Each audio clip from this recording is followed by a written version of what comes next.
Folks, how's everybody doing here? Happy Friday. I'm going to get this out on a Friday. I'm going to make it work. Rudy with Timmy's Emporium's third floor basement emporium. Today we're talking about the overall state of the market of collectibles. Today we're going to talk about overall regarding the biggest two of Magic and Pokemon. We'll touch a little bit on all the newer card games and Metazoos and Flesh and Bloods and all these Kickstarter things going on, the crazy market. But let's start with the big boys here. Let's start with Magic and Pokemon. I just want to talk about what's going on here. So, printing problems don't ever really appear to be corrected. I feel like at this point in time, the only way supply of products between Wizards and Magic and Pokemon are ever really going to be corrected is in a couple of years when they literally purchase and expand additional printing capacity to literally make more packs on more machines at more locations. And that's a very slow, long process to get online. It's very expensive. It takes a lot of time and tweaking and training and people and machines and technology and ordering and installation and logistics and moving it. It's just...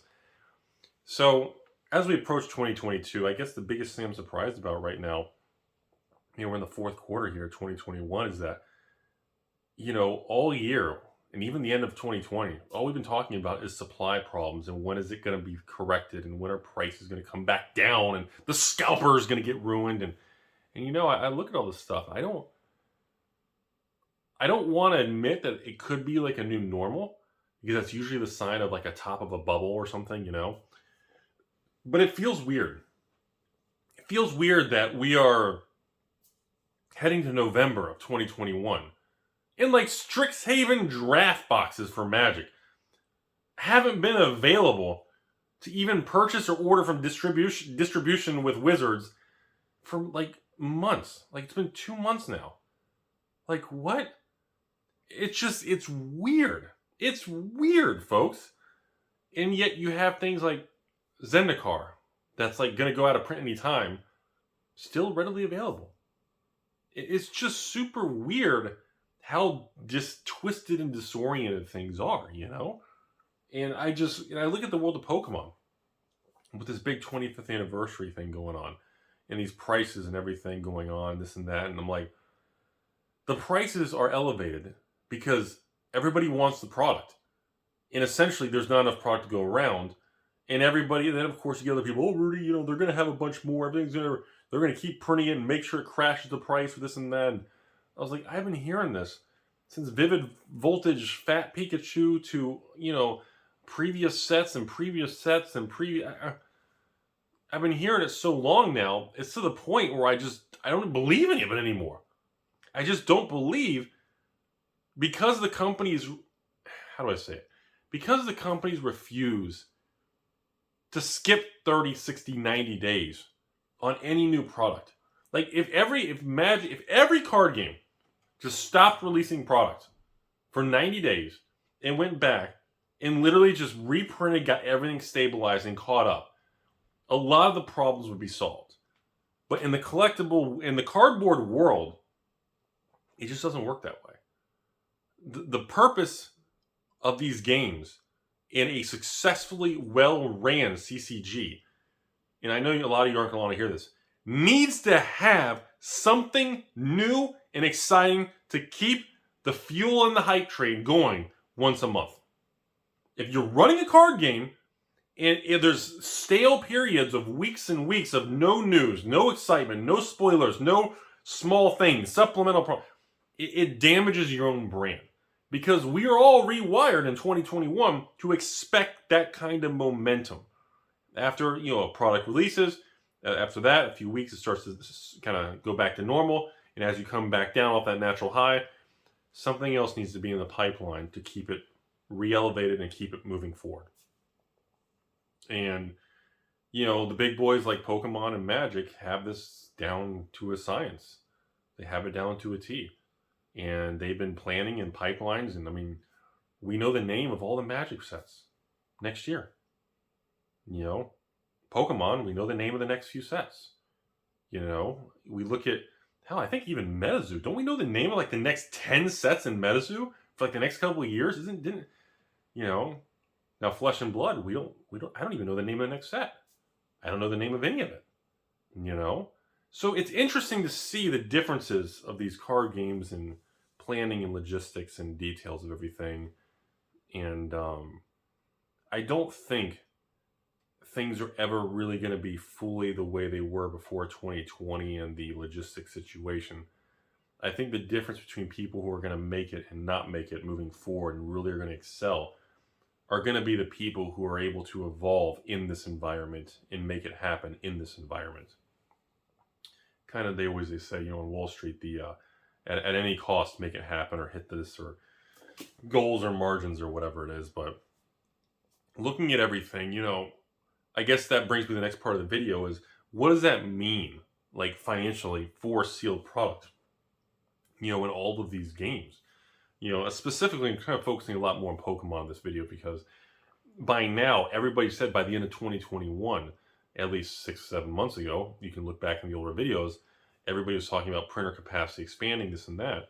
And I had made a video saying that I think printer capacity will not expand and be up and running until 2022 or 2023. And of course, all kinds of shady people sent me all kinds of silly things from, they're going to go back and reprint Pokemon Evolutions, millions of packs. They're going to go back and reprint, XY, Sword and Shield, this and that. They're going to reprint everything from Sun and Moon. And a lot of that could just be fake news to get people to panic and push prices, or, you don't know. We don't know because everybody has all these opinions floating around. But what we do know is that the capacity to produce the product is not high enough to satisfy or stabilize the market. And I tell everyone the same thing. It's a very important thing in the card world that you don't want to hear, but this is the way it works. The day that people stop complaining about supply and it's readily available everywhere and the prices crash down is the day that you're screwed up as a business owner. The day that you don't hear anyone complain about the price or availability of the product is the day you printed too much, and you better be really careful because you're probably going to be in trouble. And that's a nasty reality of the way keyboard warriors and the players versus collectors operate in 2021. Because remember, that's life. Remember, folks, 2021. Everybody has to pick a side and hate the other side, right? Right? Hey, you in the back. Are you trying to smile and give everyone hugs on both sides? Get them out of here. Pull the red rope, let them fall to the floor, get them the alligators. And I feel, all that internet negativity and drama, no matter who is being thrown at and whatever the flavor of the day is, you got to take it with a grain of salt and be very careful. Because when I look at situations on a bigger scale with these companies, as time goes on, it's going to subside, but it's not really going to go away. But I don't know if it really needs to fully go away. And I know that's going to break the thumbs down button on this video, but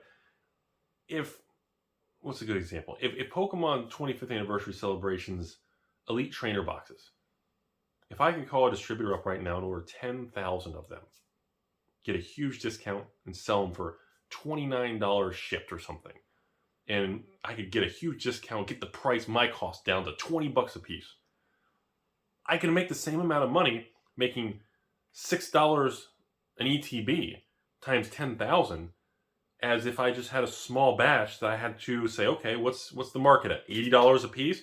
All right, we'll sell them in 2 or 3 packs and give everybody a $30 discount. And that includes all fees and shipping and everything. It's weird how it works. And that was something I've always said for a very long time. And recently I said on Modern Horizons 1 and War of the Spark and some of these other products recently with Wizards, how I was very happy that they were available for so long, because I actually think that was the right move, because it allowed me to sell substantially larger quantities of the product at only making a couple dollars a box, and everybody seemed happier. So there is a sweet spot to do that, but if you crush it and you do too much, where the booster box itself just collapses on its own weight and too much supply is on the market, and the market buyers can't buy or absorb that much supply, then everything goes to hell and you're in big trouble. You're in big trouble. Because once it falls apart, that's the most dangerous thing. Because once it falls apart and you kind of have that slope and it picks up speed and crashing and stores panic and go, oh my God, we're stuck on this. It's dropping by the hour. Every day I wake up, it's tanking in price. Everybody's trying to undercut. Because what that means is everybody has product. They're listing it for sale. It's not selling. So they keep undercutting.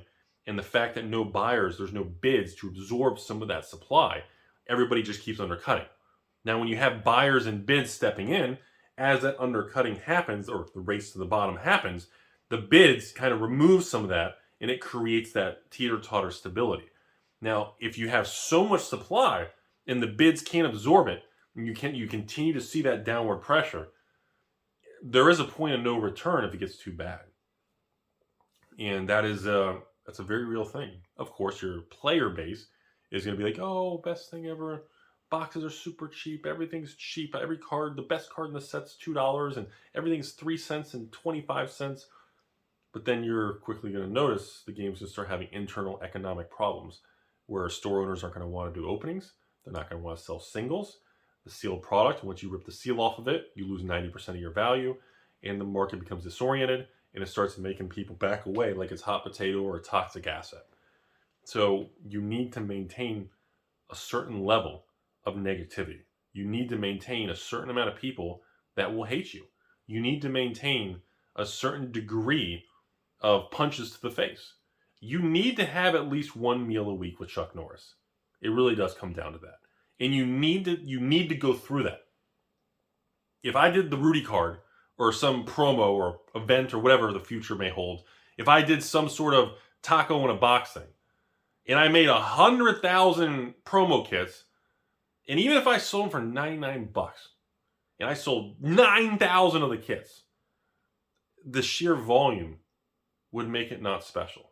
And of course, people are going to say, well, Rudy, that's great. It'd be available. It's cheap. You're not ripping people off. That's great, but you run into other side effects. Life isn't that simple. It's not a black and white thing. It's shades of gray. It's shades of and degrees of right and wrong. And it takes a very more of a deeper thinker to really navigate the different tones of what's right and wrong. And I know this video is kind of off all over the place, but that's just kind of how today is going. But that's really how I feel about print runs, on how they really need to be managed on a very intricate hands-on scale. You know, if I was making a game, a Rudy game or whatever it is, you know, and I was printing a new first edition set, and I ordered 100 pallets, and by 40, 50 pallets in, I see the market getting weak, and I've got 50 more pallets, I would literally not release the other 50 pallets. And I'll be honest with you, with the volume discount you would get printing that much, I'd probably destroy 30 pallets. I'd burn them.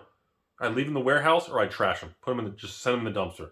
You know, kind of the ET in the graveyard thing. You know, the ET was buried in the landfill. Sometimes what a lot of people have a hard time accepting is there are times that you're going to have to make decisions, release products, design things that are going to have to be at a loss, or that you did too much or not enough, and that's okay. You're not expected to be able to forecast things correctly. You're not expected to be able to predict what the market's going to think of you or your product. That's okay. The difference is how you take that response, how you take that data, and how you move forward and make a future product or a future print run. You know, if any of these, one of the new card games, the Metazoos and Flesh and Bloods, or one of the original old school Magic or Pokemon, if any of them overprint anything, and it's truly printed to oblivion, well, you know, because you can have a situation where, you know, distributors and people get stuck with Dragon's Maze or things like that, or Fallen Empires. But hey, 20 years later, Fallen Empires became worth it. Maybe that's a counterpoint. So that's my discussion on everything, folks. It's one of these things where print run is such a sensitive topic because you can't make everyone happy, and you can't focus trying to make everyone happy. Because remember, if you try to make everyone happy, you will make nobody happy, and everybody will be angry. That's the way you don't want to do it. The way to make this stuff work in 2021 is you have to go for a certain degree or demographic or target audience, and you need to say, hey, if 70% of the people are happy, and that's the direction, the other 30% will hate me, that's a good ratio, we're going to run with it. That's how you need to do it. Trying to encompass everybody in that umbrella and make everyone happy and fulfill those needs is a losing battle. Or as they say on YouTube, if you're a news commentary channel or something, being very neutral and taking all sides makes everybody dislike you. You need to be very blunt with how it is. That's what we do on this channel. We talk about this stuff. And that's why when print runs, it's got to be one of the most taboo sensitive things. If a print run situation, if too much is made, the price collapses. And I don't care what the players think, at the end of the day, if the economy behind the game collapses, the game will always fail. And I hope in general, people understand that, and that's really all I have. That's, remember, you can't make everyone happy. There's a certain degree of hate, which means those people have an emotional tie, and they believe in what you're doing, and that's okay. And I think that's a cool thing. So, hope you guys learned something today. As always, I don't know, giggity.